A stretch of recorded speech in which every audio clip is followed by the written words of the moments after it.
Okay, it's been a while since I read Velikovsky, so I'm going back through his accounts. And here I am on chapter 3 of Worlds in Collision. And he's referring to Typhon, the dragon that I found in the desert is clearly Typhon. And he's referring to him as the fiery comet, which I think he's referring to him as Venus. Let's listen to what he has to say. But Typhon is clearly in the desert. It's the dragon attacking the fish. Now, I discovered that 10 years ago. I don't think I've read this for at least that amount of time. So I have to go back over it again and see what I missed, because I did miss it. Nobody would ever have thought a dragon could be 1,200 miles long. It's absolutely no question it's there. So let's listen to what he has to say about Typhon and Zeus. Because he's talking about him, but, well, anyway, let it play. Okay, he just made a statement that it would take forever to go through every detail. So he's saying that everybody on Earth basically had the same story. It is difficult to find a people or tribe on the Earth that does not have the same motif at the very focus of its religious beliefs.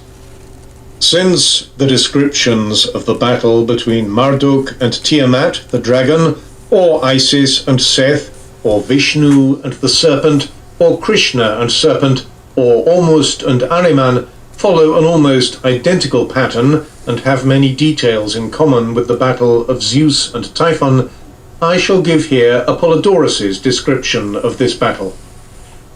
Typhon out-topped all the mountains, and his head often brushed the stars. One of his hands reached out to the west, and the other to the east, and from them projected 100 dragons' heads. From the thighs downward he had huge coils of vipers which emitted a long hissing. His body was all winged, and fire flashed from his eyes. Such and so great was Typhon, when, hurling kindled rocks, he made for the very heaven with hissing and shouts, spouting a great jet of fire from his mouth. To the sky of Egypt, Zeus pursued Typhon, rushing at heaven. Zeus pelted Typhon at a distance with thunderbolts, and at close quarters struck him down with an adamantine sickle, and as he fled, pursued him closely as far as Mount Cassius, which overhangs Syria. There, seeing the monster sore wounded, he grappled with him. But Typhon twined about him and gripped him in his coils. Having recovered his strength, Zeus, suddenly from heaven, riding in a chariot of winged horses, pelted Typhon with thunderbolts. So, being again pursued, he, Typhon, came to Thrace, and in fighting at Mount Haemus, he heaved whole mountains. A stream of blood gushed out on the mountain, and they say that from that circumstance the mountain was called Haemus, bloody. And when he started to flee through the Sicilian Sea, Zeus cast Mount Etna in Sicily upon him. That is a huge mountain, from which down to this day they say that blasts of fire issue from the thunderbolts that were thrown. All right, there's why I want to intervene here, because we clearly have seen Typhon is in the desert spouting great jets of fire at a fish that was one of the gods that turned himself into an animal. So he's not under Mount Etna. That's a certainty, as far as I'm concerned, unless you can figure it out that that's for some other reason. I've shown in North Africa Typhon 100 times. His throat is cut, yes. He has the thighs of a human, yes. He has a red flared eye, yes. He has the coils of vipers, yes. He's 1,200 miles long. That's pretty high. He outtops the mountains, yes. He was chasing after the gods who turned themselves into animals and spouting a great jet of fire, yes. All that's true. But he's in North Africa. He's not anywhere else. The struggle left deep marks on the entire ancient world. Some districts were especially associated with the events of this cosmic fight. The Egyptian shore of the Red Sea was called Typhonia. Strabo narrates also that the Arimi, Aramaeans or Syrians, were terrified witnesses of the battle of Zeus with Typhon. And Typhon, who, they add, was a dragon, when struck by the bolts of lightning, fled in search of a descent underground. And not only did he cut furrows into the earth and form the beds of the rivers, but descending underground, he made fountains break forth. Similar descriptions come from various places of the ancient world, in which the nations relate the experience of their ancestors who witnessed the great catastrophe of the middle of the second millennium. At that time, the Israelites had not yet arrived at a clear monotheistic concept, and like other peoples, they saw in the great struggle a conflict between good and evil. These were the battles in the heavens. He's talking about 1500 BC, the middle of the second millennia. That's 1500 BC. That's only 3,700 years ago. These things were happening. They could see this happening in the skies. They were horrified. I guess. The author of the book of Exodus, suppressing this conception of the ancient Israelites, presented the portent of fire and smoke moving in a column as an angel or messenger of the Lord. However, many passages in other books of the scriptures preserved the picture as it impressed itself upon eyewitnesses. Rahav is the Hebrew name for the contester with the Most High. O Lord God of hosts, who is a strong Lord like unto thee? Thou hast broken Rahav in pieces. The heavens are thine, the earth also is thine. As for the world and the fullness thereof, thou hast founded them. The north and the south, thou hast created them. Deutero-Isaiah prayed, Awake, awake, put on strength, O arm of the Lord. Awake as in the ancient days, in the generations of old. Art thou not it that hath cut Rahav, and wounded the dragon? Art thou not it which hath dried the sea, the waters of the great deep? That hath made the depths of the sea a way for the ransomed to pass over? They're talking about the parting of the sea, a way for the ransomed, which are the Egyptian, Israelites, I guess. It's like they're talking to God, saying, you made all those things happen. Aren't you the guy that did that? That's the way I'm taking it. From these passages, it is clear that the battle of the Lord with Rahav was not a primeval battle before creation, as some scholars think. Isaiah prophesied for the future. In that day, the Lord with his sore and great and strong sword shall punish Leviathan the piercing serpent, even Leviathan that crooked serpent, and he shall slay the dragon that is in the sea. The crooked serpent is shown in many ancient pictures from China to India to Persia to Assyria to Egypt to Mexico. With the rise of the monotheistic concept, the Israelites regarded this crooked serpent, the contester with the Most High, as the Lord's own creation. He stretcheth out the north over the empty place, and hangeth the earth upon nothing. The pillars of heaven tremble. He divideth the sea with his power. His hand hath formed the crooked serpent. The psalmist also says, God is my king of old. Thou didst divide the sea by thy strength. Thou breakest the heads of Leviathan in pieces. Thou didst cleave the fountain and the flood. Thou driedst up mighty rivers. The sea was cleft, the earth was cut with furrows, great rivers disappeared, others appeared. The earth rumbled for many years, and the peoples thought that the fiery dragon that had been struck down had descended underground and was groaning there. The Comet of Typhon. All right, now here's what he's talking about, the comet of Typhon. Now, Typhon, to me, was the dragon in the desert. Of all the mysterious phenomena which accompanied the Exodus, this mysterious pillar seems the first to demand explanation. W. Fithian Adams, The Call of Israel. One of the places of the heavenly combat between elementary forces of nature, as narrated by Apollodorus and Strabo, was on the way from Egypt to Syria. According to Herodotus, the final act of the fight between Zeus and Typhon took place at Lake Serbon on the coastal route from Egypt to Palestine. On the way from Egypt to Palestine, the Israelites, after a night of terror and strong east wind, witnessed the upheaval of the day of the passage.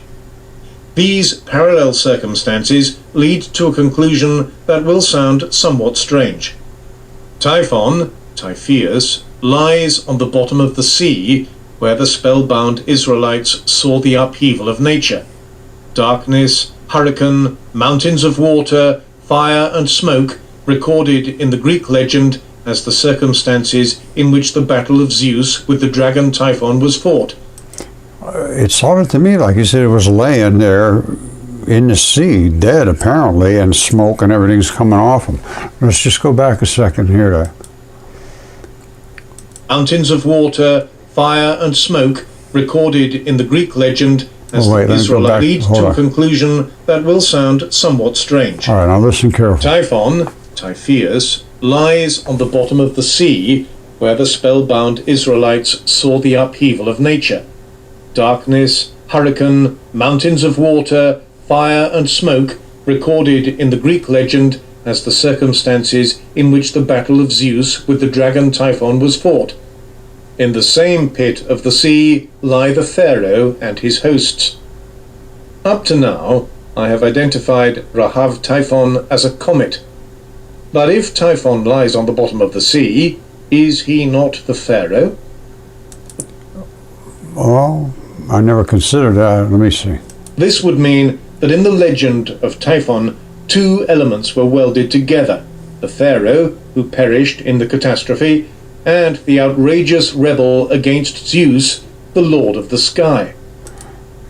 Yikes. I never thought of that. I mean, the fish is there. They said the gods changed themselves into animals when Typhon chased him, and he got the fish. Now, was the fish the god that he got? Let's jump back again. This is the, I got to think this over. Elements were welded together: the Pharaoh, who perished in the catastrophe, and the outrageous rebel against Zeus, the Lord of the Sky. Well, they're both there. It could be the Pharaoh. All right, I got to be honest with you. I do not see it, because this is the fish right here. That's his tail. And he's being attacked from up above down onto him, eating away at his vital flesh right here by the dragon, which is Typhon. And his throat was cut by Zeus with his great and mighty sword, and here it is right there. That's a gash right across the whole thing. Swish right across there. And the red and the black blood ran out. That's artery and vein. And they stay separated because they are two different states of oxygenation. They actually create a membrane that separates them. You see that?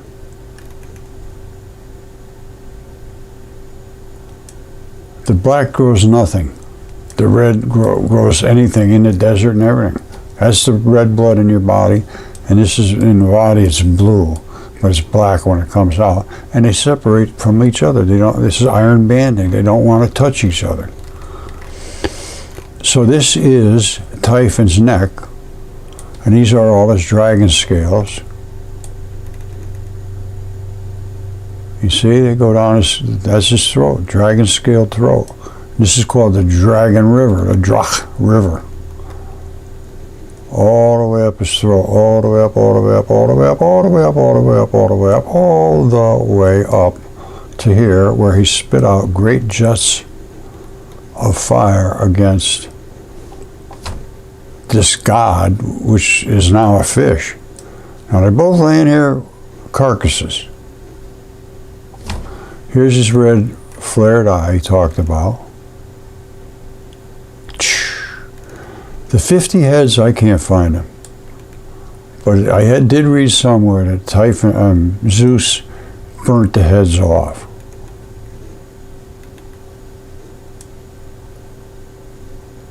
Where they were coming out from, I don't know. They come out from the head area? Who knows? But anyway, this is just effluent, which is just the slurpy stuff, fluids from the body that run down. That's not the red and black blood. That's why it's just pinky looking. You see it here? That's just runoff. See it? Totally different than blood. This is like lymph fluid. And this is venom. And I mean nasty, nasty venom. You see that? And then you got this abrupt explosion. Boom. And all that comes down and hits on the back of this fish. Through his fin, down to the flesh on his back right here. This, my friends, is blood vessels, arteries, veins, lymph nodes. Right here. Any doctor will know this. Any good doctor. These are arteries. They supply the blood vessels, which end up at the capillaries, which end up dumping the used contents into the vein, which is here. And at that vein, there's a whole batch of little tiny fibers, which are your lymph ducts. You see them? You see those? That's your lymph ducts. And what do? They suck up the water, the fluids, and recycle them through your lymph duct network, which is the fluid-filled highway that I discovered this in my mud fossils. And you can see it. I mean, I could see more in this kind of photography than a doctor can see. They can't see this. They don't see that. Those are lymph ducts. The fluids pass all through here, and they have protective fluids in there. This is your immune system, really. And then they dump the waste material into the veins, and the veins carry it back up and dump it through the liver and all that stuff, and lungs, and charge it back up. And the only reason you can see this is because this toxin is so caustic that it ate right through the scales. There were scales on here, just like there's scales down here. But right here, it ate through, right through those scales. It just melted them. There's scales down here, but you can't see through them.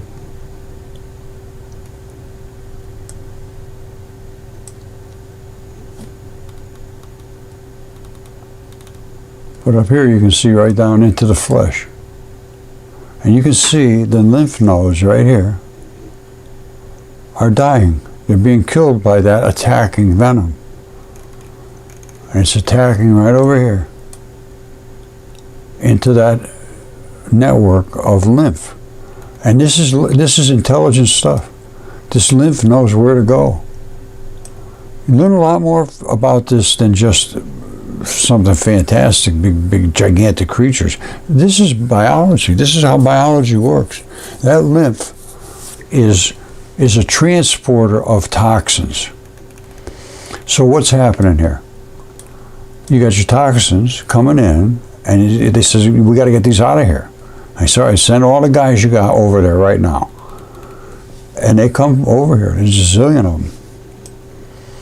And what do? They grab all that nasty stuff and they carry it down this. They've created their own huge network right now, reconfigured itself. You see this? You don't see that over here. You see it here because it's reconfigured itself to like turn itself into a major highway, and it's driving all these toxins down here. So they're coming down, they're coming down, they're coming down, they're coming down, all down here, and then they flow in through all this network into the lymph node, which is here. And there's a whole crew of them here. See them all down there? They're all dying. And they all have the same system where it comes in one side and it's supposed to clean it all up and go out the other side nice and pink. Well, it's not. It's coming in and it's dying in here and it's killed the lymph node. Doesn't work anymore. So it's not coming out here nice and clean. All right, that should have gone in and come out pink the other side, basically the same way. There's little filters in here. Look. Somewhere around here. They take a second to show up.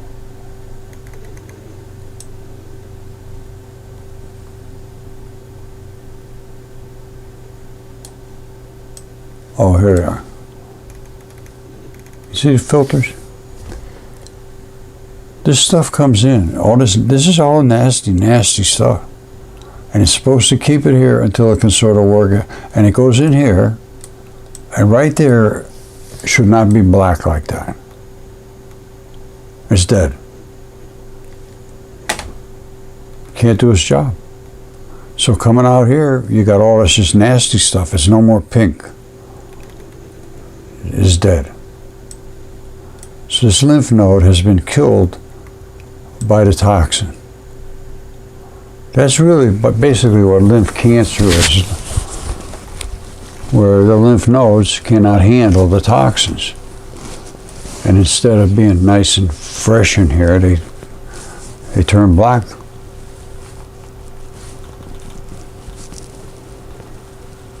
You see, it's not coming out clean.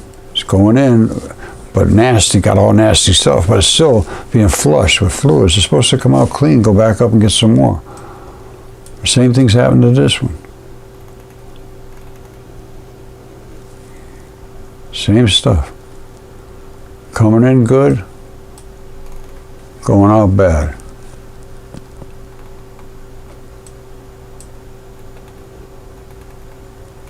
But it can't handle all these toxins. There's just too much. Too much to deal with.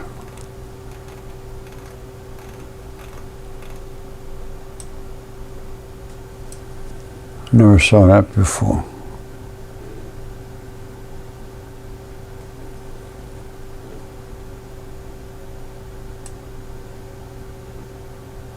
It's obviously something natural.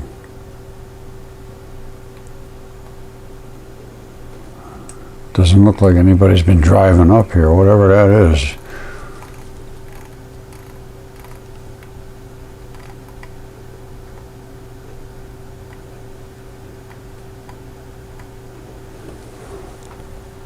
There is always so much to look at.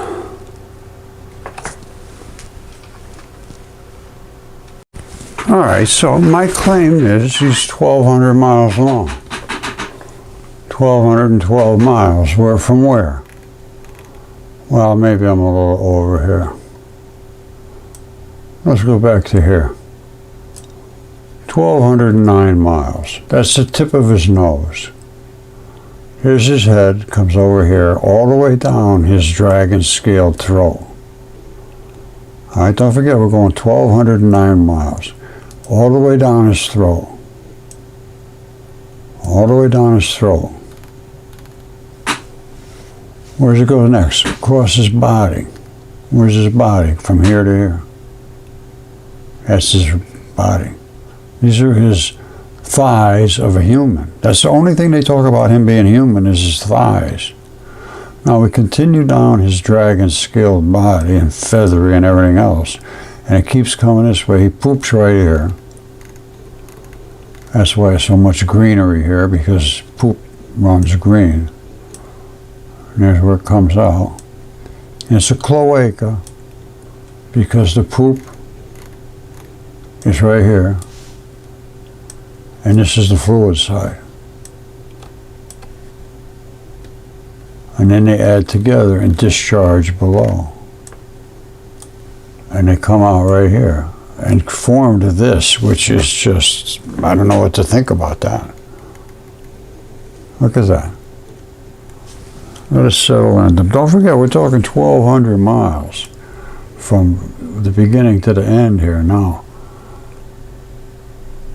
How it formed these little squarey looking things, I don't know.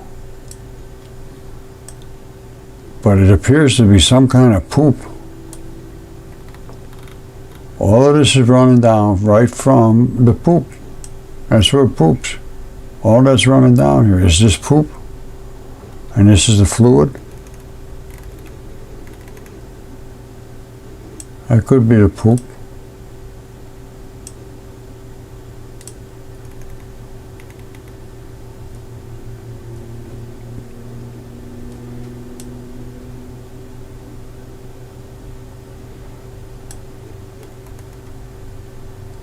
Nah, I go with dragon scales.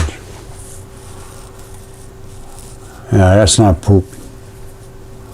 That's dragon scales. See 'em? So something, some form of structure is here. So this is really out to the very end where the discharge is about right here. This is dragon scales. This is part of his body.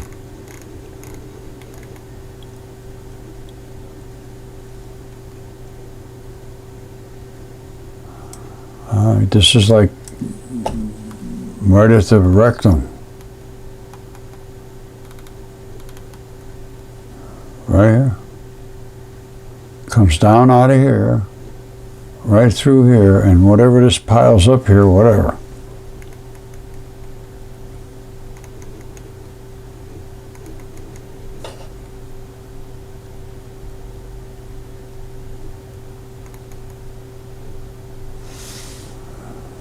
That I don't know what it is.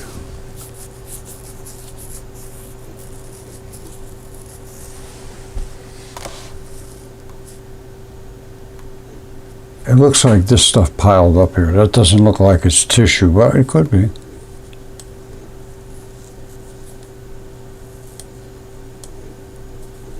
This whole area's got some very strange stuff. But I think this is like all poop stuff laying around here. Coming right out of his rectum. In this case, it's a cloaca. But anyway, let's get back to the main objective here. How long?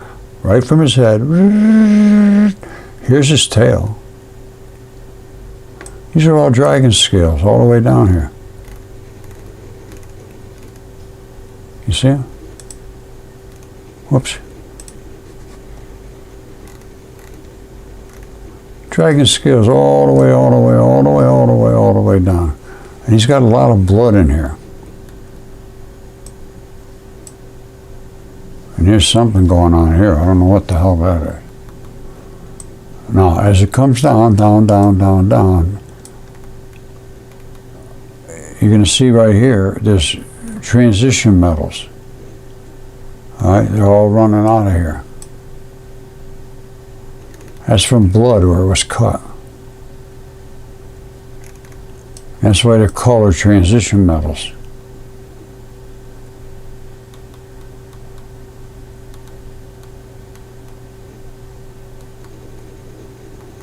And it comes all the way down here, and this is where the feathers are at the very, very end. All right, they're dragon scale-ish feathers. And I think they come way out to here. Well, let's just go here.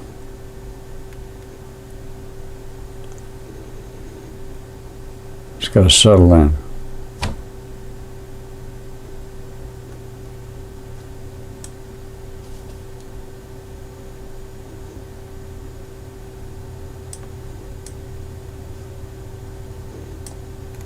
See?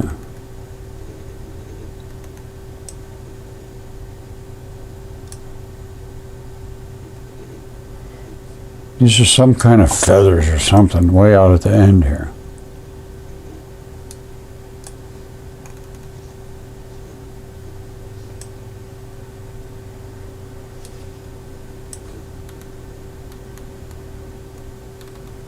So he's 1,200 miles long as far as I'm concerned.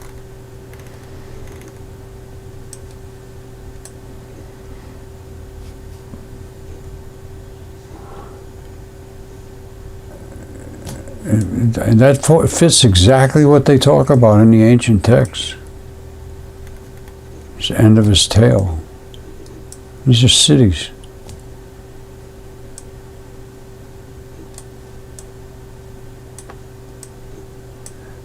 This thing was armor plated. I mean, it's just unbelievable how strong, incredibly durable that must have been. And they talk about the people actually seeing this happen, these fights in the sky right above them. Holy smokes. I can't, yikes. All right, that's clearly Typhon in the desert as far as I'm concerned. So he was not Venus. Two separate things. Venus is orbiting around. Typhon is still in the desert. Now, this brings up a point. Can gods become more than one thing and then just leave one of those bodies there? It's possible. Because I never really gave it much thought. I figured you're just one thing. But gods, they could transform themselves virtually into anything, it says. Now, could they transform themselves in and then leave that material behind and go to something else? I don't know. Well, okay, my friends, this is a shocker du jour for me, for sure. What am I talking about? Well, I've had a real big problem trying to figure out how there could be like Jesus Christ, Quetzalcoatl, Typhon, all these different creatures and gods and Venus and all that stuff. All of the moons basically are the names of gods, and I believe they were gods. And they had some abilities to morph. Gods could morph. Now listen to what Ovid said about the gods and changing themselves. Now, could they change themselves and then just leave that body laying around? I think that's what's going on. Now let's listen to this for a second. Now hold on. Or before creation, as some scholars think. Isaiah prophesied for the future. In that day, the Lord with his sore and great and strong sword shall punish Leviathan the piercing serpent, even Leviathan that crooked serpent, and he shall slay the dragon that is in the sea. Let me put it to you this way. I'm not going to drag you through this again. They're talking about Typhon, who is the dragon that we found in the desert. There's no question about that. But then they relate Typhon to being Venus, who, in my mind, was likely Christ. He said, I'm the morning star, and it is the morning star, and it is the son of God, who was God at that time, which was Zeus.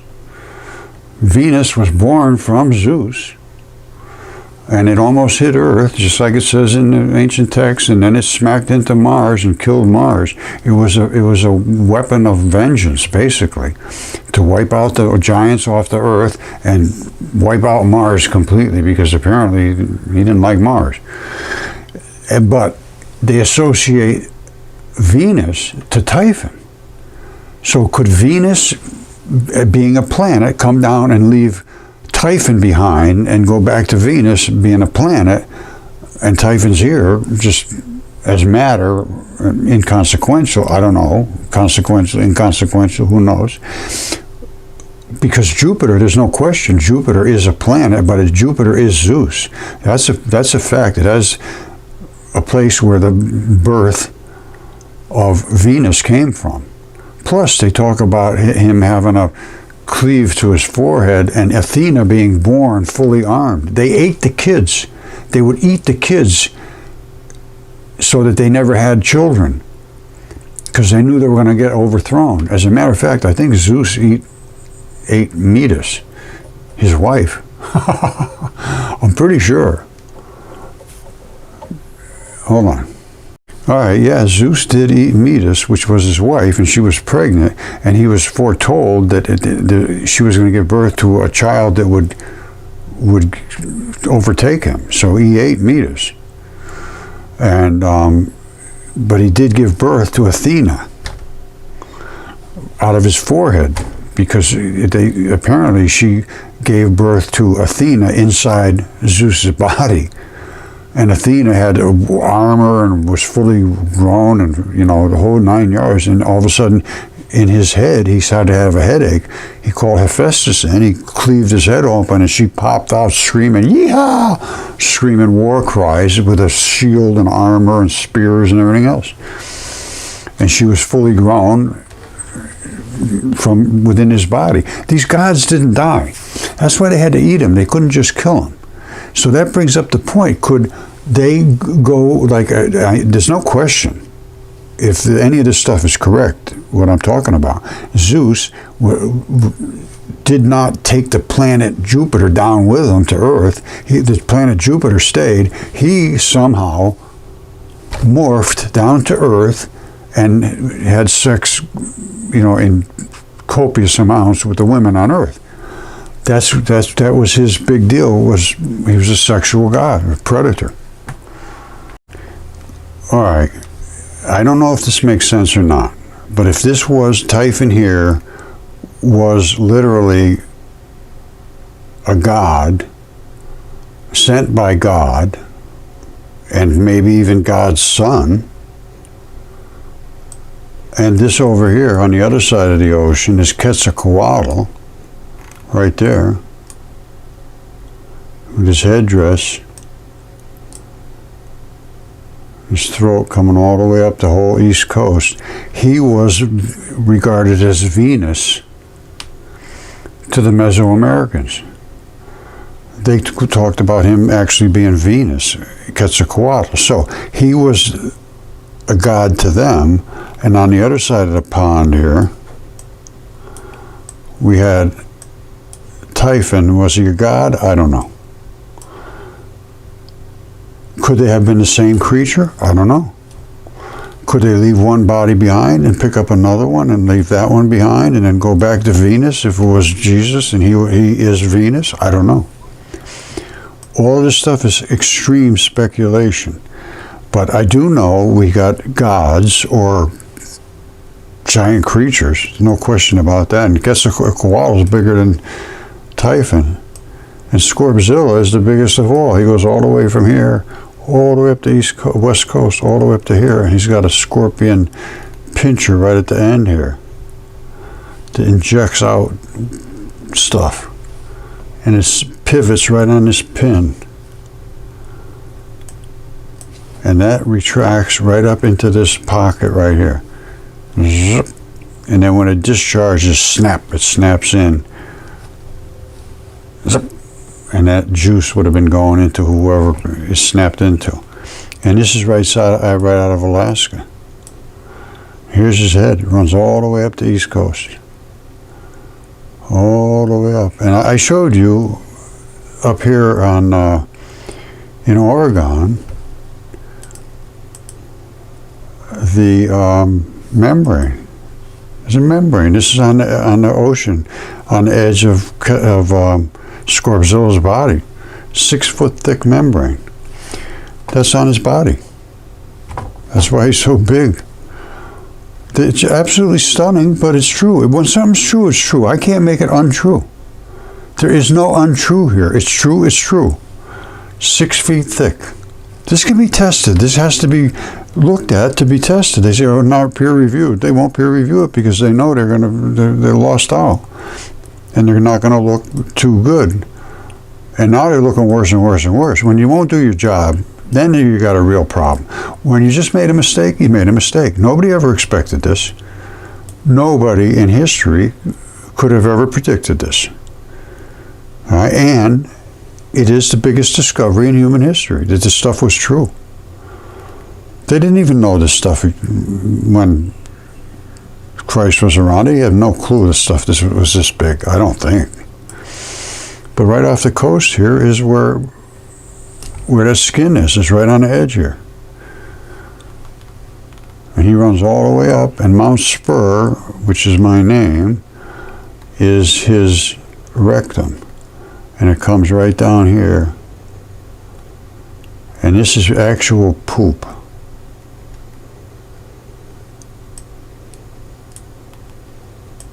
Right there. Look at this. It's got a cloaca, just like all of the reptiles do. This right here is where it pinches so that the fluid just doesn't run out by itself. This is recapturing some of these fluids, which is normal where you have anal discharges. This is the other side, which is the poop side, which is Mount Spur. Comes right out of here, comes down, and that is literally poop, poop, poop, poop, poop, poop, poop. Is it still alive? I don't know. But I'm seeing these little, like, you know, poops. How often, when that happened, I don't know. But I think this is all thawing out now. So it's starting to be seen where it never was before, because all this stuff is thawing out. And as it does, all of the biology that's underneath here, this creature's body is decomposing and it's gassing off. They're having all kinds of gas bubbles coming up, methane gases all over in the lakes are bubbling up and everything else. And that's where it poops right out into Cook Inlet. And look at this. You want to see some crazy looking stuff? First of all, that's the digestive system, and out it poops here. Look at the stuff out here. What this is just, it's stunning. This stuff here is at the edge. Now you say, oh, that's just green stuff. That's just growing there. Well, let's take a look. Let's take a very close look. What's that? What is that? What the heck is this? What the heck is that? The heck is this?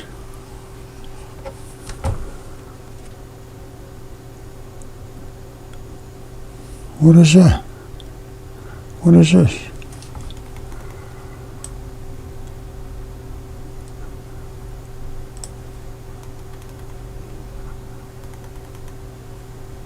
Look at that.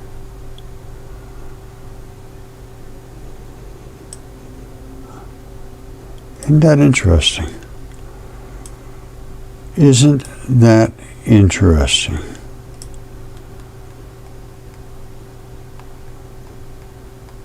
Now, you say, wow, that is interesting.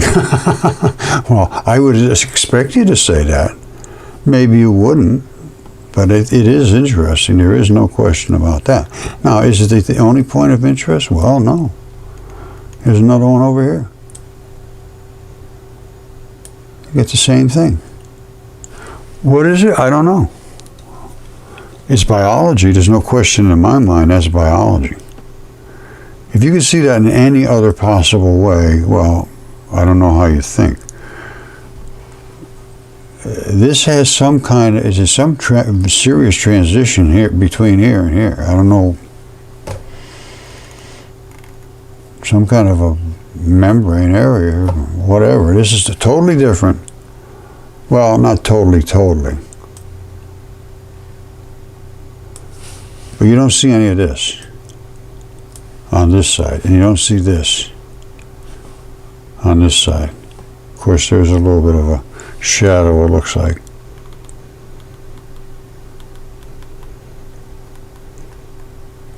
Look at this.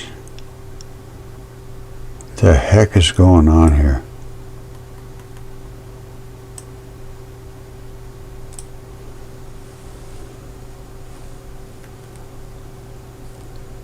This is extremely serious biology. And then you get down to where the pincher fluids go. This is the biology of digestion. Here, this way, is the digestive system. From here going out that way is the chemistry of death. All right, from here, he eats whatever he eats. I can't imagine what he eats, but whatever it is, the digestion ends up here. All right, at Mount Spur. That's where he poops, right here. So this is all comes out, and there runs down. There's the pooper. Now, what about that way? What are all these little colored lakes? What the heck is going on there? As it goes out to the pincher. Now, how thick is that pincher? Well, let's get to the top here, and we'll say the elevation here is 0 meters. We're right at the top. We're right at, well, minus 54 meters. We go over to here, we're minus 6,411 meters. All right, that's 20,000 feet. That's like 4 miles deep. That's how thick the pincher is. That's how big this creature is. That's absolutely enormous. From here, let's go do it again. We'll go from here minus 45 meters. So 45 meters. We'll go off to the edge, minus 5,450. So it's minus 5,400. Very, very thick. And all down here is, every one of these is a volcano. They're all volcanoes because they're filled with this kind of venom that squirted out from this pincher when it died. That's the squirt. See it coming out of here? See it? Coming right out of the tip of the pincher, over and down. That's just goop. What it is, I don't know. But it's got shot out of there. And all in here is the chemistry that makes that. So don't forget, Spur is up in here. You go out here and wait till you see the chemistry that's being brewed up out in this area. You see this? This is the chemical factory that's brewing up all of the noxious stuff that this guy's squirting out. I don't know what the green is, but I always see the green in a whole batch of different colors of green, into the yellows, into the blues, where it's going to be really noxious stuff. See the different color greens? Green, blue, this kind of green. You got brown, you got purples, you got all kinds of colors.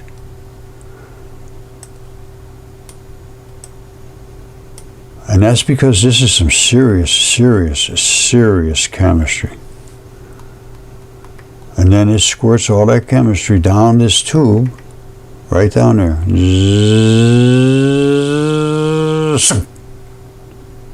If you're in the zoop area, you're in trouble. And they've been having these volcanoes have been going off recently, a little bit here, a little bit there, a little more than normal, I believe. Every one of them is a stratovolcano. What's a stratovolcano? It means it comes up in a cone. It doesn't just lay flat. These are explosion volcanoes, and there's dozens of them, dozens and dozens, coming all the way down here to every one of these little dots. Basically, is a volcano, and one of them just went off over here. Atka, I think is the name of it, out in one of these areas here.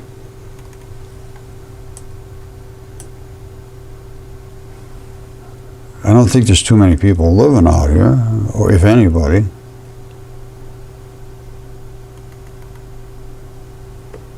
But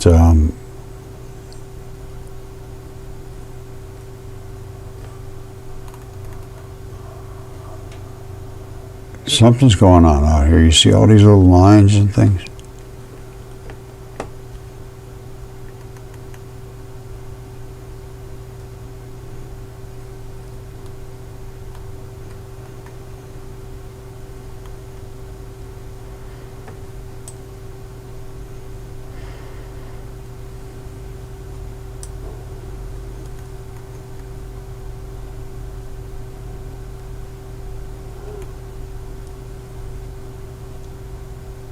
if you have enough time and you look and you look and you look, you're going to see patterns. And you're going to see colors, and you're going to see things you just can't explain as natural bits and pieces of dirt and so forth. Now, a lot of this is overlapped, but you know, if you look long enough, you can get the general gist of everything. This right here is the tube. It sends down the juice. Right there. And then it comes right down the same tube, you see? Right down into that. That is a very, very nasty looking barb.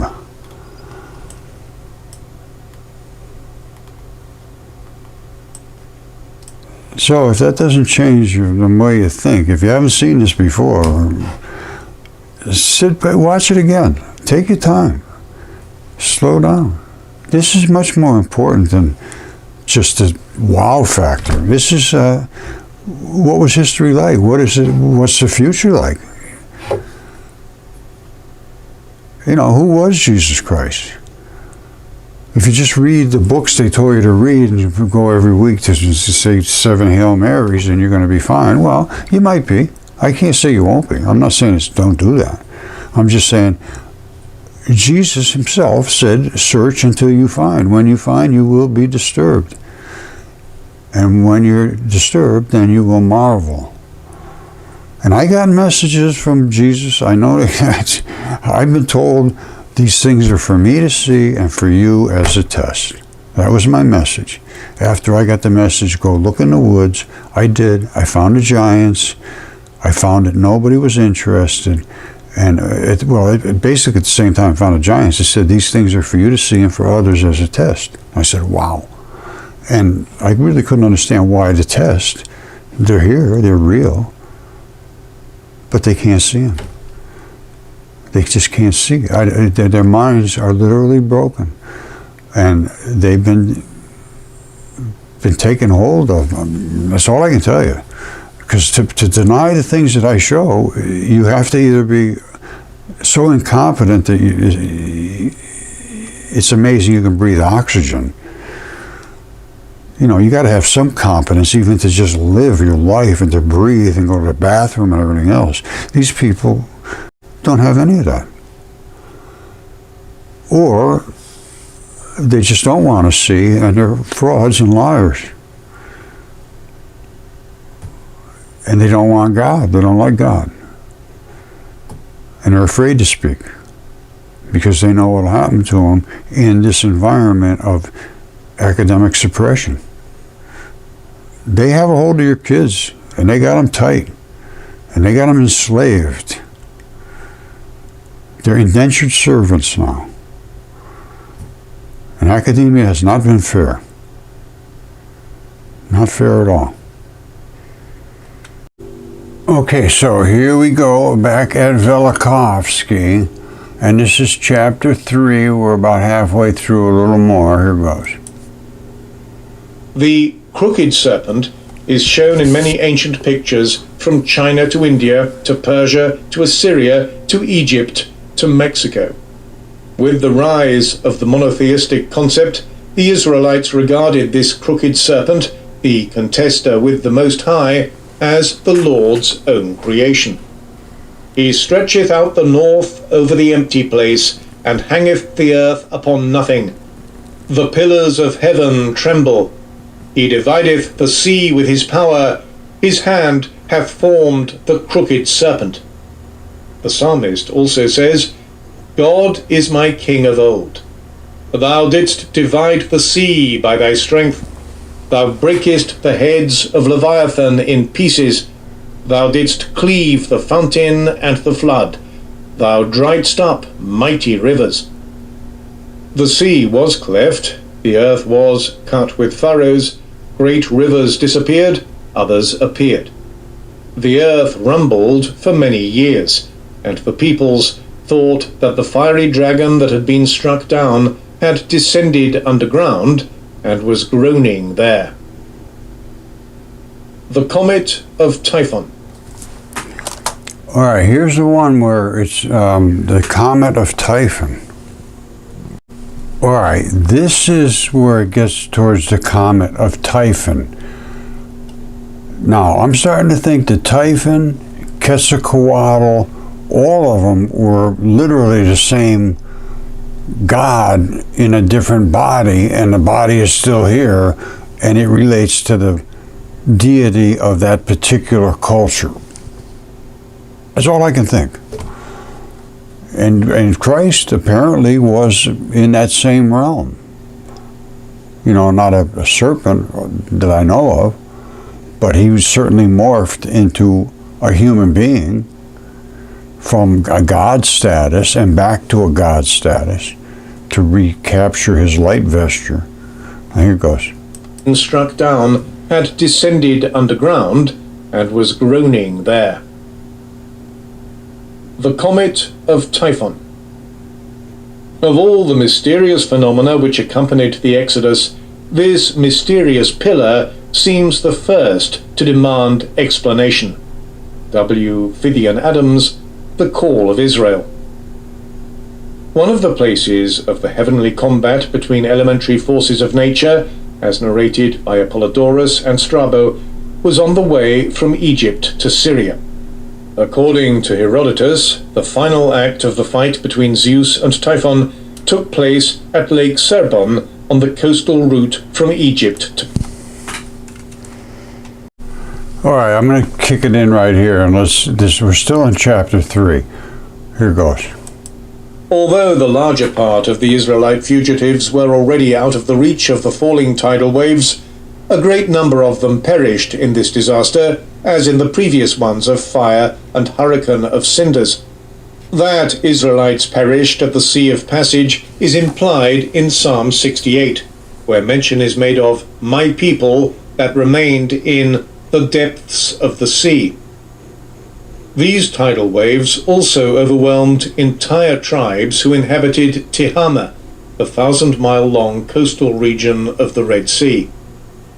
God sent against the Joramites swift clouds, ants, and other signs of his rage, and many of them perished. In the land of Johaina, an impetuous torrent carried off all of them in a night. The scene of this catastrophe is known by the name of Edom, fury. The author of this passage, Masudi, an Arab author of the 10th century, quotes an earlier author, Omeyyah, son of Abu Salt. In days of yore, the Joramites settled in Tehama, and a violent flood carried all of them away.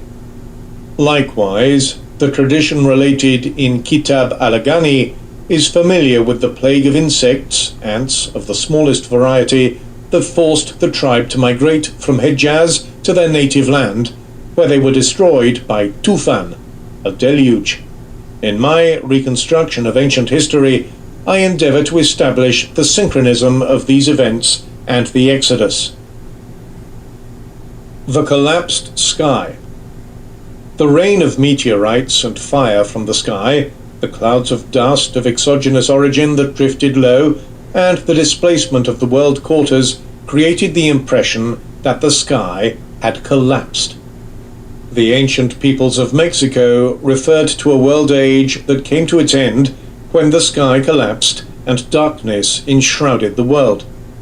Strabo relates, in the name of Ptolemaeus, the son of Lagus, a general of Alexander and founder of the Egyptian dynasty called by his name, that the Celti who lived on the shores of the Adriatic were asked by Alexander what it was they most feared, to which they replied that they feared no one, but only that the sky might collapse. All right, let me try to explain my interpretation of that sky collapsing, which is just a total torrent of stones. Just a complete total torrent of stones and a combustion of the atmosphere that had any oxygen within it. And then you'd have a lot of black smoke and so forth, clouding out. But the first thing would be the collapse of the sky, which is the stones. Now, where would those come from? If Venus was literally born from Jupiter as a creature of a creature basically with an umbilical cord attached to a placenta, and all of the birth blood, because it said it rained heavy red blood all over the earth. It combusted the skies and turned it black. The rain of stones, which is the umbilical cord. The other stuff was the blood and the, just the extreme heat of it. Because even still, Venus is over 800 degrees. It is hotter than it can be. And anyway, it combusted our atmosphere. And with the umbilical cord, it rained down as showers of stones. And then after that, the placenta ended up cooking in space, raining down cookies in the middle of the night, manna. It sort of makes sense. The raw ingredients are there. And Jesus said, I am the morning star, which is Venus. And Venus was what Velikovsky said. Venus was in chapter 1. As far as I'm concerned, that's what we're dealing with here. And as far as I'm concerned, it could very well be Jesus Christ. As he said, it's my body that fell from space to feed you when you were in the desert. He actually said that. He said, you were eating my body. That's my body that fell. That was the manna. That was the placenta, as far as I'm concerned. I don't see any other way that could happen. If it did happen.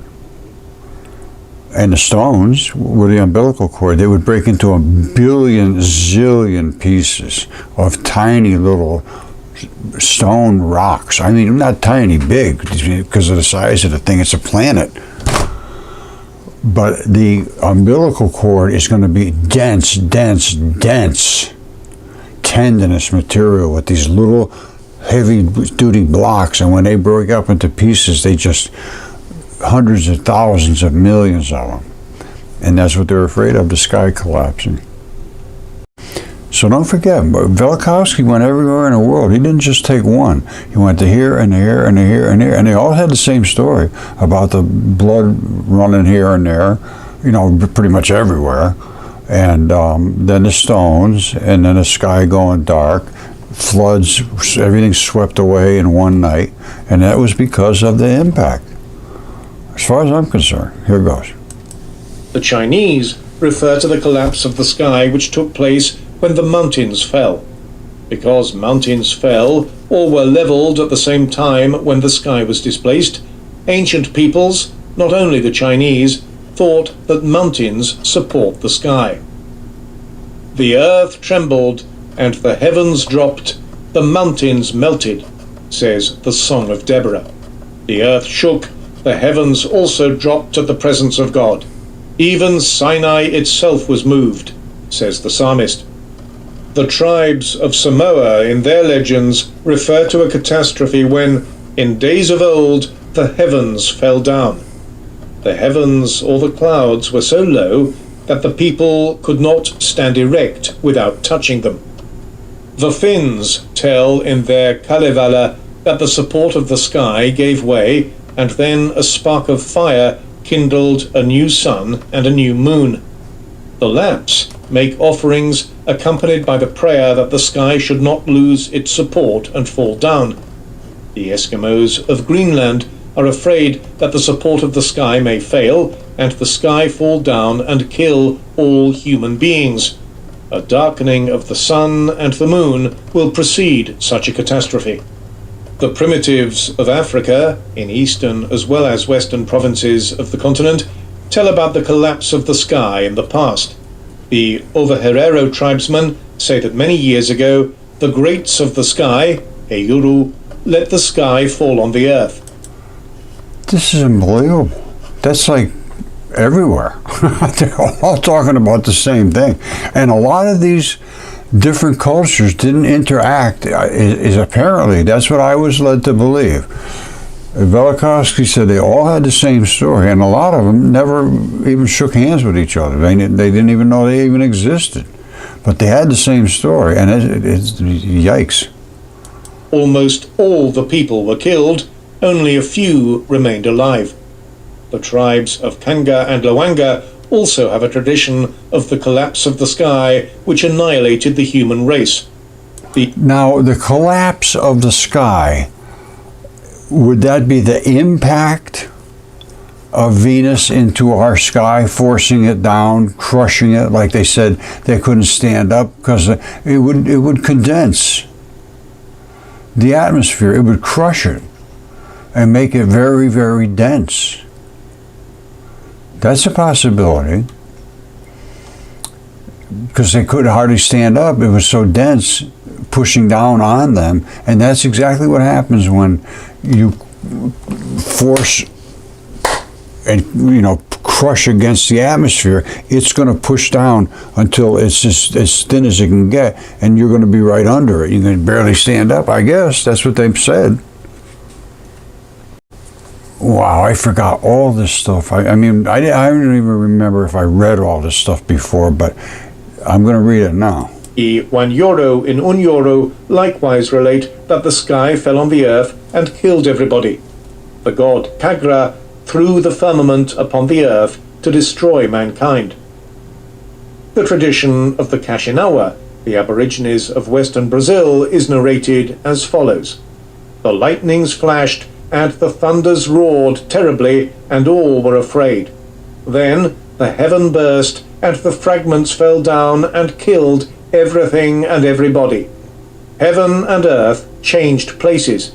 Nothing that had life was left upon the earth. Wow. Yikes. I guess we're going to start next with chapter 4. Wow. Okay, I'm just going to finish it off right here with the last couple of seconds. Let me just finish it off. The heavens fell and killed everything and everybody everywhere. It sounds like around the world. And it would be the compaction of the atmosphere. Because the earth actually stood still, they said, and then everything washed all over the whole earth. And that's what formed the Triassic zone. The red bed from the boiled flesh of the creatures, then the gray clay, then the black cap, and that was worldwide. And all of the atmosphere would have condensed and turned into moisture, but it would have been boiling hot water and fallen on the earth in boiling. And if it was Venus and it had an umbilical cord, those were the stones that all came down with it. It would have been just an absolute disastrous mess if that was Jesus' body or a creature's body. Venus as an actual creature. The red blood, the impact of the actual body at extreme temperature, fiery comet, the umbilical cord shattered into pieces, and the manna. It's all there. All right, let's just finish it up right now. Heaven and earth changed places. Nothing that had life was left upon the earth. In this tradition are included the same elements: the lightnings and thunderings, the bursting of heaven, the fall of meteorites. About the change of places between heaven and earth, there is more to say, and I shall not postpone the subject for long. Okay, now we're going to go to chapter 4. All right, so next time we go into chapter 4.